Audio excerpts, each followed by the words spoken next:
Pada tahun 81, 97% orang Cina di pedesaan hidup dalam garis kemiskinan. Tapi dalam 30 tahun, angka kemiskinan ini berkurang hingga 1%. Rahasia mereka bangkit adalah kultur, kebiasaan, dan mindset yang sudah mereka tanamkan sejak kecil. Kalau kalian merasa stuck dalam hidup, tidak berkembang, dan belum sukses, mungkin sekarang saatnya untuk belajar dari negara ini. Namun, apa rahasianya? Kita harus bicara. Halo, selamat malam. Halo, malam teman-teman. Nah, bro. Gimana nih, bro? Nah, lu pernah lihat gak nih di Mangga 2 gitu? Mangga 2. Lu pernah kan ke Mangga 2? Ya, sering lah, berapa kali. Habis itu lihat satu toko, engkong-engkong nih jualan. Terus? Habis itu mereka pakai singlet, baru pakai sendal swallow. Sendal swallow dong. Kayak terkesan gak peduli gitu.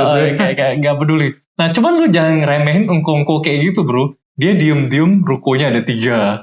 Tanahnya di mana-mana. Anaknya keluar negeri semua. Oh, diem-diem gitu ternyata tajir juga ya. Nah, iya memang gitu, bro. Biasa yang engkong-engkong gitu ya, walaupun gayanya singletan gitu ya, dia diem-diem tajir memang. Cuman mereka itu tajirnya juga bukan karena beruntung, tapi karena memang gabungan dari mindset dan strategi nih yang dari budaya Tionghoa sana.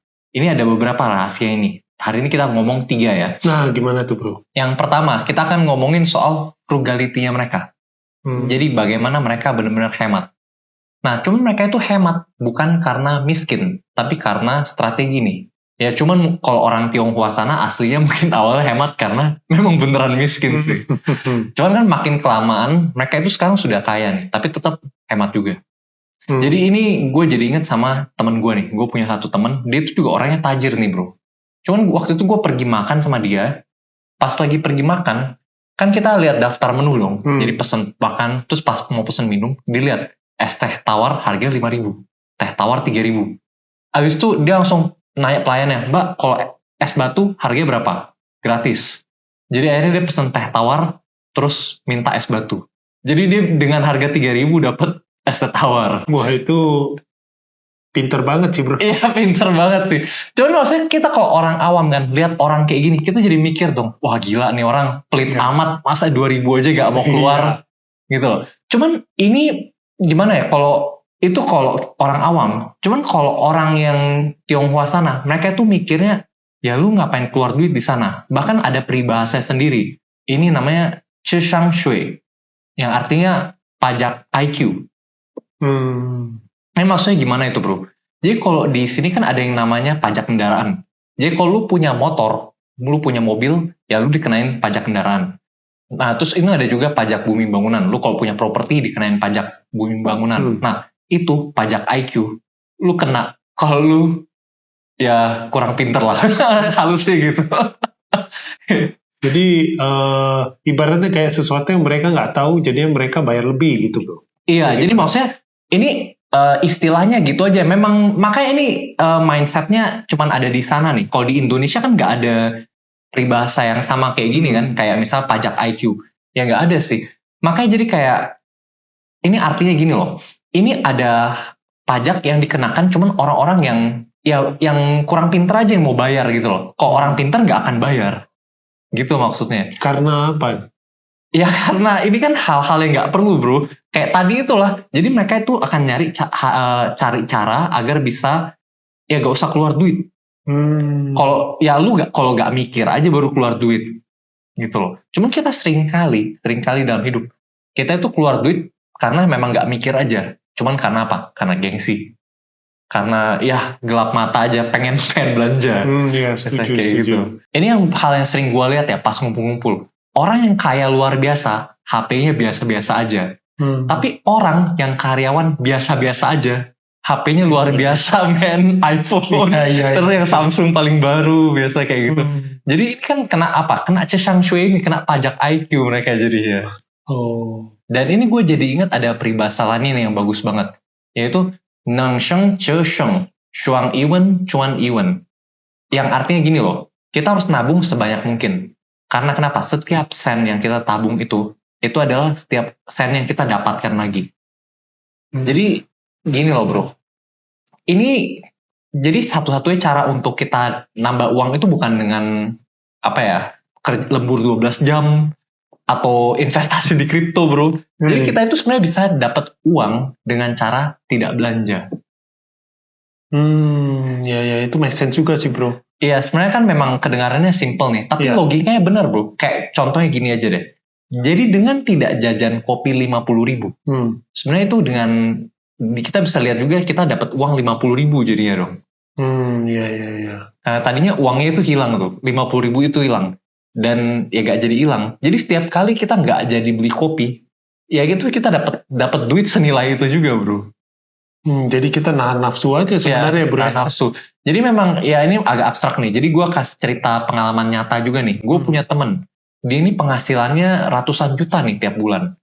Dan dia udah cerita ke gue kalau dia mau ganti laptop jadi MacBook Air yang baru gitu loh. Tapi dia udah ngomong 2 tahun, tapi nggak ganti-ganti juga, bro. Padahal kan kalau lu mikir, ini orang penghasilan ratusan juta. Ya 25 juta itu ya agak receh juga lah kan, tinggal keluar aja. Gitu. Iya. Keluar aja, cuman nggak. Karena kenapa? Dia menganut prinsip tadi. Dia menganut prinsipnya gini loh. Jadi setiap tahun dia nggak beli laptop ini, ya itu kan dia bisa menghemat beberapa juta juga nih. Karena dari itulah penyusutan laptop lamanya ini, dia bisa perpanjang kan. Jadi bisa hemat jutaan di sana. Ya jadi pola pikir ini yang memang bagus sekali ya, bro ya. Iya, makanya jadi di sini kan dari sini itu kayak gini loh, dia juga nggak menderita, bro. Dia rasa malah setiap kali dia nggak jadi beli, itu kayak gajian, bro. Itu kayak jadi kan nggak jadi keluar duit, ya artinya duitnya bertambah, bro. Gitu loh. Jadi jangan fokus ke barang yang bisa kita beli, tapi kita malah fokus ke duit yang bisa kita simpan. Seperti itu mindsetnya. Iya, barangnya juga masih ada juga kan. Iya, barangnya masih dipakai. Bisa dipakai juga. Nggak urgent juga kan. Jadi ya ini pelajaran pertama mengenai frugality-nya orang Cina nih, seperti itu. Dan yang hal kedua nih, yang gue respect juga ya, yang dari orang-orang Cina sana, mereka itu dari kecil sudah diajarin bisnis, dikenalin bisnis dari kecil. Wah, gimana tuh, bro? Jadi lu sering lihat gak sih? Kayak biasa di toko, ya sama di toko engko-engkonya itu biasa tiba-tiba ada anak-anak yang ya bantu-bantu di sana. Mungkin kadang-kadang bantu nulis nota, mungkin bantu stok opnam, bantu jaga tokonya. Oh iya, ada tempat makan di dekat rumah gue. Di dekat itu, bro. Iya. Anaknya sekarang ya bantuin mamanya. Anaknya bantuin mamanya kan. Kayak pembukuan buat nota kayak gitu. Benar. Padahal anaknya masih sekolahan gitu kan. Benar. Jadi memang inilah kalau kita orang awam kita juga lihat ini, wah kita teriak child labor nih, child labor. Iya. Dan ya benar sih, bener-beneran child labor. Gak salah juga. Gak salah lagi, bro. Gak salah lagi. Udah gitu gratis mulai karena anak sendiri. Nah, cuman kalau di sisi lain kita harus lihat juga nih. Kalau sebenarnya orang tua ini juga memberikan investasi, memberikan ilmu juga kepada anaknya, ilmu bisnis kepada anaknya yang anak-anak lain nggak dapat gitu loh, bro. Yang anak-anak lain itu baru pelajari ketika sudah belasan tahun usianya atau malah 20-an baru mereka mulai belajar ke dunia kerja kan. Kalau mereka ini udah dari ya kadang-kadang di bawah 10 tahun udah ada yang bantu-bantu di toko.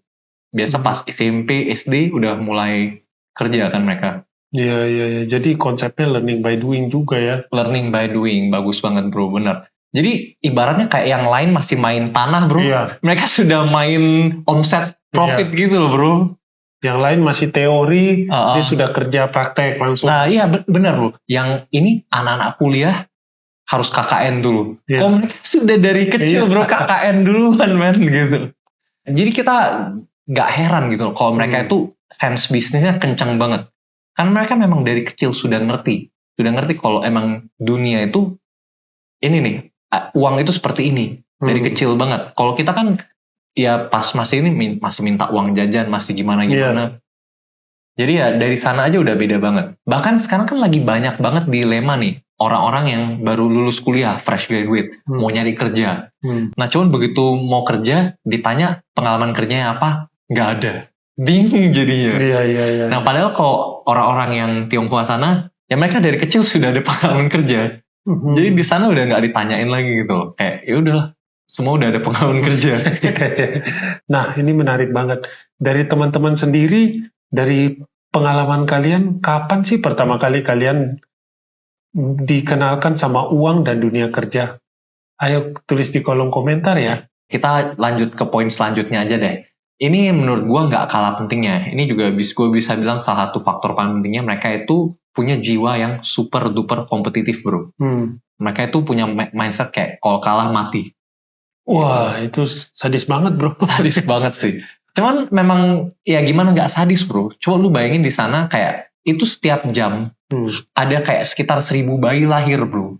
Jadi itu lu setiap lahir itu udah ada kayak kompetisinya kencang banget. Dari lahir aja udah mulai lomba lari, bro.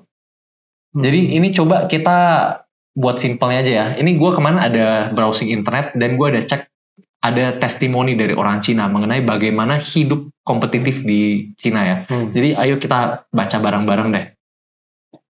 Jadi ini nih ceritanya. Di Cina ketika lo lahir, sudah ada 4 bayi lain yang menangis juga di ruangan sama. Meski angka kelahiran sudah menurun, lebih dari 10 juta anak lahir tahun ini. Rata-rata sekitar 30.000 tiap hari. Saat pergi ke sekolah, ada 20-60 murid lain di kelas. Orang tua bilang terus berulang mulai dari umur 3. Lo harus paling sedikit dapat nilai 95. Kalau enggak, hanya bisa jadi pengemis di masa depan. Tapi ini emang umum banget sih ya, bro. Kayak stereotype gitu ya. Kayak, kalau nggak dapat 100, bodoh. Gitu. kayak yang lain, yang anak-anak lain dapat 80. Wih, bagus lah, dipuji gitu kan. Yang begitu, yang orang Asia sana kayak di sebelah kayak, ini dapat 90, bodoh. Patokannya dari mana? Iya, nggak tahu dari mana. Cuman tapi ini gue ngerti juga sih, karena dari sana kan itu kalau kita nggak jadi juara 1, itu juara 2 sampai akhirnya itu ya udah nggak kelihatan apa-apa, bro. Itu satu-satunya cara agar nggak ketinggalan itu harus dapat nilai sempurna. Bahkan dapat nilai sempurna pun itu gimana ya, yang lain juga nilainya sempurna semua, bro. Saking angkanya banyak sih. Nah, ini gile banget memang. Ini coba kita lanjut ya.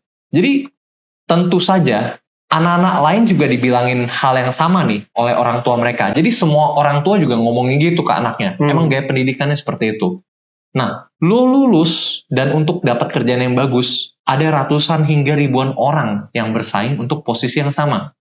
Lo ingin merasakan cinta, dan tiba-tiba ada banyak orang lain yang lebih tampan, lebih tinggi, lebih lucu, lebih kuat, bisa main piano, masak, karyawan bank, dokter. Lo harus bersaing dengan orang-orang seperti itu. Bahkan lebih ngeri lagi, emaknya nanya, apa lo punya rumah miliaran dolar dan mobil mewah di kota? Lo mungkin saat itu hanya punya gaji $1.000 per bulan, atau sekitar 16 juta.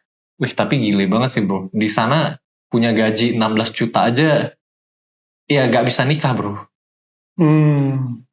Karena apa, bro? Standar hidupnya yang tinggi atau? Bukan, bro. Ekspektasi orang gitu.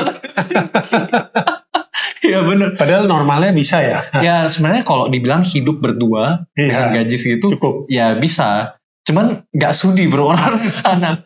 Ya tapi emang seperti itu. Makanya mereka jadi super kompetitif, bro. Lu punya gaji 16 juta, gak ada artinya di sana.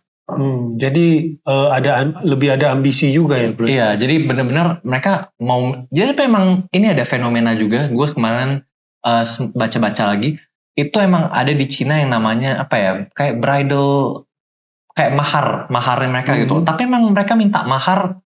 Kalau di sini mahar ada minimalnya nggak sih?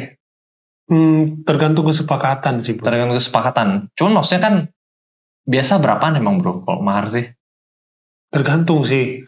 Ada yang kecil banget, ada yang sampai puluhan juta, ratusan juta, MM-an juga ada. MM-an ya. Ya cuman kalau yang gue baca di sana itu emang banyak banget cewek-cewek yang nggak nikah karena memang ya maharnya terlalu besar, bro, yang dimintain orang tuanya bisa sampai ya MM-an lah, bro. Berarti lebih dari ketuntutan keluarga ya, bro? Iya, benar. Jadi kayak kalau misalnya cowoknya nggak bisa menyediakan MM-an itu, ini bukan biaya wedding, bro, biaya maharnya aja. mahar yang akan dinikmati nanti mereka berdua juga sebenarnya kan. Ya maharnya sih kayaknya ya emaknya mau minta juga lah bro. Mungkin mereka mau menikmati juga. Iya. Nah cuman memang inilah, itu kan di luar harus punya rumah dulu, harus punya mobil dulu. Di sana tuh kalau lu nggak punya rumah, nggak punya mobil, nggak bisa nikah. Kalau di sini kan masih ada yang kos dulu. Ya oke lah. Kan mulai dari sana. Cuman kalau sana itu benar-benar nggak mau, nggak terima mereka kalau nggak ada. Jadi memang yang dibilang materialistis. Tapi karena itu juga, itu yang memacu mereka, ya harus mengejar terus biar semakin sukses, semakin makmur, semakin banyak hartanya. Jadi lebih ke arah positif memang ya bro. Iya, dampaknya positifnya ya itu. Jadi mereka memang benar-benar kerja keras, memutar otak. Terus ya memang beneran jadi kaya juga mereka kan negaranya. Karena itu. Oke, coba kita baca lanjutannya ya. Jadi akhirnya lu berusaha kerja keras agar bisa lebih kaya. Tidak lama lu melihat bahwa banyak karyawan lain yang datang lebih awal dan pulang lebih telat dari lu. Tentu saja, skill lu juga belum tentu lebih bagus dari mereka. Mungkin Tuhan, Sakyamuni, dan Brahma mengasihani lu dan berpikir lu nggak seharusnya single. Akhirnya mereka kirim wanita cantik untuk lu nikahi.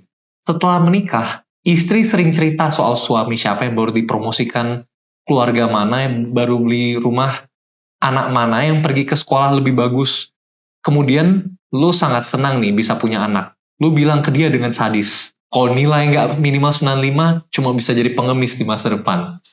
Nah ini balik lagi bro, dari pas kecil gini, akhirnya pas besar diginiin juga anaknya. Dan suatu hari lo meninggal, berubah jadi hantu, dan lihat nih, kok ternyata kuburan juga harus rebutan. Nah gitu bro. Jadi itu gila banget nih. Jadi dari ceritanya kan mungkin memang agak dilebih-lebihkan nih, bahasanya agak lucu juga dia. Orangnya ini agak lucu. Cuman tapi memang kenyataan hidup di Cina itu seperti itu bro. Bahkan abis nikah juga, itu kalau istri-istri ngumpul, mereka tuh biasanya ngomonginnya gitu lah. Ngomongin gaji suaminya berapa, ngomongin, ya itu mereka suka saling cerita-cerita, saling pamer-pamer gitu loh. Lebih ke gosip kali ya. Ya gosip. Bukan cuman istrinya aja sih. Lu tau nggak kalau di Cina itu ya, umum banget bro. Umum banget mereka itu ngomongin gaji. Nanya gaji bro, nanya nominal ke depan. Secara terbuka gitu? Secara terbuka, jadi kayak contohnya gini, udah lama gak ketemu, bro gimana kabar, gini kan kita ngobrol-ngobrol, gaji lu sekarang berapa? Langsung nembak depan muka gitu loh. Kan? Nah, jadi, dan ini memang bener-bener terjadi terus bro, terjadi terus. Jadi akhirnya gini loh, karena ini terjadi terus tuh jadi gengsi kan. Lu kan jadi kalau misalnya gaji lu rendah, ya lu gak berani ketemu orang jadinya. Akhirnya apa? Lu harus memacu diri lu sendiri lagi bro. Lu harus mendorong diri lu buat maju lagi. Biar gaji lu, ya lu bisa dengan bangga ngomongnya nih. Oh gaji gue segini. Gitu. Tapi masuk di circle seperti ini sebenarnya tergantung pola pikir kita juga bro. Kalau kita negatif ya kita bakal down. Bakal down. Tapi kalau positif ya kita bakal semakin ambisi kan. Wah, gue belum capai nih, harus lebih tinggi dari dia nih.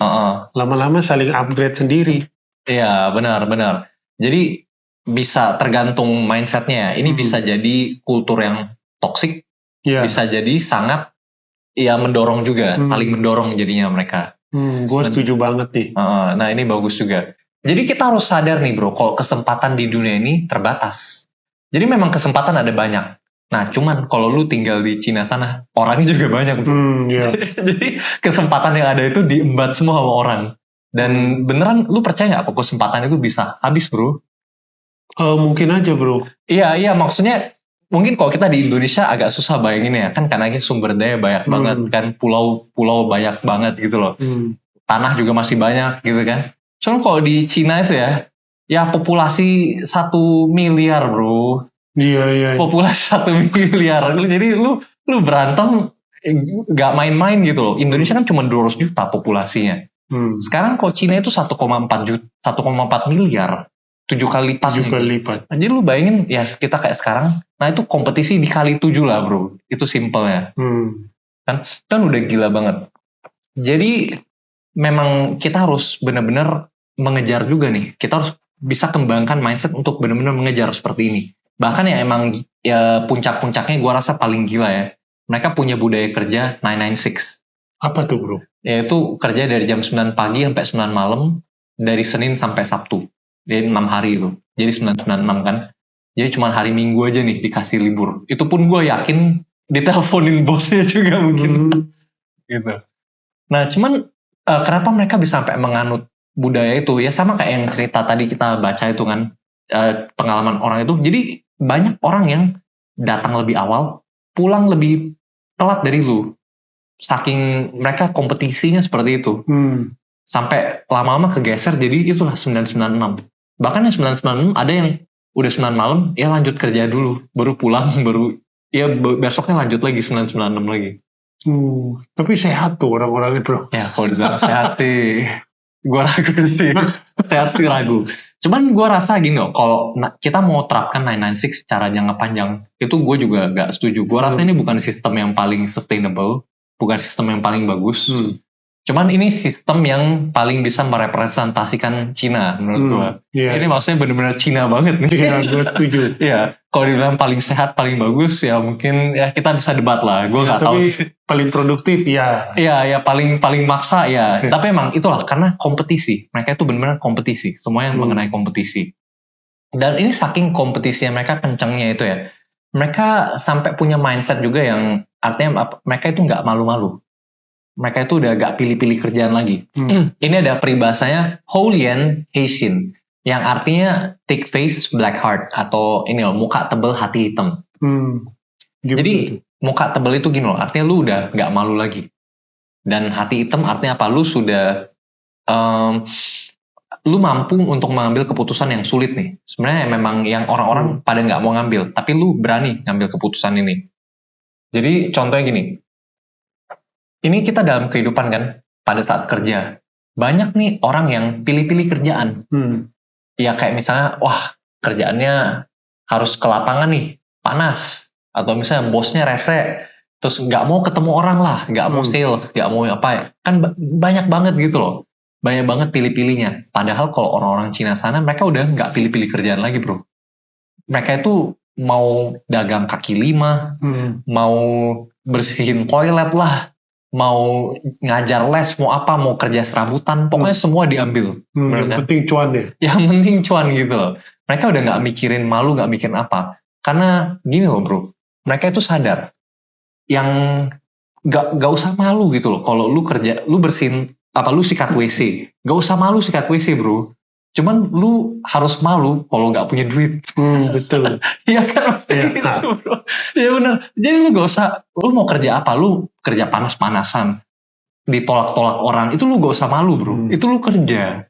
Lu kerja. Kalau sampai lu gak punya duit, itu yang lu malu-maluin gitu loh. Iya. Itu prinsipnya. Tapi gue setuju banget bro. Namanya kerja ya, gak ada yang enak. Iya, gak ada yang enak. Kalau kerja kan enak ya namanya tidur itu. Iya, masa enak banget bro. Kalau misalnya memang ada kerja yang enak ya bolehlah cerita-cerita bro, gue juga mau gitu. Dan makanya ini apa inspiratif banget sih prinsip thick face black heart ini kan, bisa nggak pilih-pilih kerjaan. Jadi mereka benar-benar ujung-ujungnya banyak nih cerita-cerita sukses yang orang-orang Tionghoa zaman dulu memang awalnya bersihin WC bro. Lama-lama dia punya perusahaan itu, dia punya gedung itu bro. dia jadi punya gedungnya. Jadi memang ya ujung-ujungnya bukan soal ras atau keturunan, tapi lebih ke mindset gitu ya bro. Betul. Jadi di sini yang kita harus pegang itu ya, yang kita dari tadi kan cerita-cerita soal yang orang Cina sana. Cuman bukan berarti ya itu khusus orang Cina aja. Justru itu kita harus belajar dari mereka juga. Ini yang bisa kita aplikasikan ke hidup kita untuk hidup kita yang lebih baik nih. Ayo mulai hari ini juga. Tidak usah langsung mulai bisnis atau langsung hidup super hemat nih. Tapi bisa mulai dari ubah mindset kita mengenai uang dan soal kerja nih. Jadi tahan dikit soal spending dan mulai belajar dikit soal bisnis dan mulai kembangkan jiwa kompetitif. Jadi kita harus mulai mengejar nih sukses. Jadi mereka tuh harus punya rasa haus juga akan kesuksesan seperti orang Cina sana. Nah, dari teman-teman sendiri, mindset mana nih yang mau kalian terapkan? Ayo tulis di kolom komentar ya. Misalnya, dari teman-teman masih belum bisa konsisten dan sering menyerah nih. kebetulan kita ada buat videonya mengenai cara punya mindset anti gagal. Di sana kita akan bahas mengenai kenapa nih kita sering menyerah dan bagaimana cara agar tidak menyerah lagi ke depannya. Jadi kalau misalnya kalian tertarik, ayo cek videonya ya, karena masih banyak yang harus kita bicarakan di sana. Terima kasih.